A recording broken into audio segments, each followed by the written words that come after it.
नमस्कार दोस्तों, स्वागत है आपका मेरे चैनल पे। दोस्तों, जैसा कि आप जानते हैं कि इंडिया आत्मनिर्भर भारत कैंपेन के जरिए आगे बढ़ रहा है और डिफेंस सेक्टर की लगभग सारी चीज़ें इंडिया में ही बनाने की कोशिश कर रहा है। इसके अलावा जो डील भी इंडिया के द्वारा की जाती है उसमें टेक्नोलॉजी ट्रांसफ़र का ऑप्शन रहता है और ये सभी देशों को पता है। और पास्ट में आपको पता है कि इंडिया और रशिया पास्ट में 5th जनरेशन फाइटर एयरक्राफ्ट यानी FGFA प्रोग्राम के ऊपर आगे बढ़ रहे थे, लेकिन किसी वजह से ये रद्द हो गया। तो अभी दोस्तों रशिया उस गलती को करने के मूड में नहीं है, क्योंकि उसे पता है कि इंडिया AMCA के जरिए अपना 5th जनरेशन फाइटर एयरक्राफ्ट बना रहा है। तो अभी वह अपना सिंगल इंजन फाइटर जेट, जो कि एक स्टेल्थ फाइटर जेट बताया जाता है चेकमेट के नाम से, उसे इंडिया को ऑफर करने की कोशिश कर रहा है और इसके जरिए वो टेक्नोलॉजी भी इंडिया को दे सकता है। आज इसी के ऊपर बात करेंगे। चलिए दोस्तों शुरू करते हैं। तो दोस्तों FGFA प्रोग्राम से इंडिया इसलिए बाहर हुआ था, एक तो इसमें बार बार फंडिंग की बात की जा रही थी जो कि इंडिया के हिसाब से सही नहीं था, और दूसरा उसके अंदर जो स्पेसिफिकेशन इंडिया ने कही थी उस हिसाब से रशिया आगे नहीं बढ़ रहा था और इसके लिए और ज़्यादा फंड की डिमांड कर रहा था। और बड़ी बात, इंडिया को वो एक्सेस नहीं मिल रही थी जो एक पर्सनल एयरक्राफ्ट बनाने पर मिलती है, जबकि ये एक जॉइंट प्रोजेक्ट था और पूरी टेक्नोलॉजी के अंदर इंडिया का भी शेयर होना चाहिए था। और इससे सबसे बड़ा नुकसान रशिया का ये हुआ कि इंडिया ने जो 200+ फाइटर जेट खरीदने की इच्छा जताई थी वो भी नहीं हो सका, जिसमें रशिया को भी शेयर मिलता। इसके अलावा रशिया एक बड़े पार्टनर के रूप में था, तो उसे नेचुरली फ़ायदा होने वाला था। बहुत सी चीज़ें इंडिया को दी जाती तो वो कॉस्ट भी करती, और इसके अलावा इसकी मार्केट भी ख़त्म हो गई, इसका प्रोडक्शन रेट भी कम हो गया, जो इंडिया के साथ होने से और ज़्यादा आगे बढ़ता।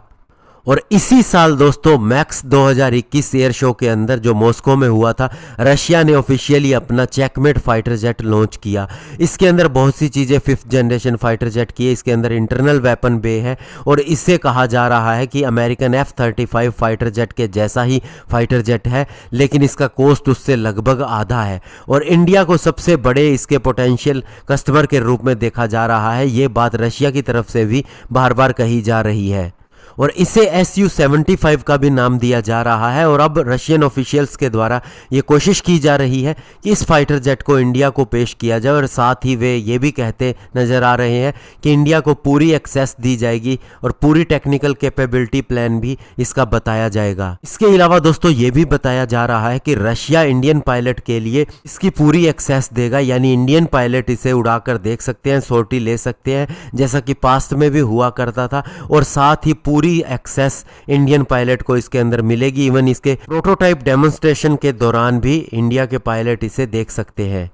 और साथ ही रशियन एयरफोर्स का अभी इसके अंदर इंटरेस्ट दिखाई नहीं देता, क्योंकि वे Su-57 फाइटर जेट का ऑर्डर दे चुके हैं। तो ऐसे में इंडिया उनके लिए एक बड़ा ग्राहक हो सकता है। साथ ही इसका जो कॉस्ट बताया जा रहा है वो 25 से 30 मिलियन डॉलर है। और इसके अलावा इसके अंदर AL-41F1 इंजन, जो कि बहुत ही बेहतरीन इंजन है, उसे दिया जा रहा है और इंडिया को लाइसेंस प्रोडक्शन के लिए भी इजाज़त दी जा सकती है। और सबसे बड़ी बात, अभी जो हमारे नए एयरफोर्स चीफ ने यह कहा कि हम MRFA के जरिए आगे बढ़ेंगे 114 फाइटर जेट के लिए। तो ऐसे में रशिया ऑलरेडी हमें सुखोई 35 और MiG-35 ऑफर कर ही रहा है।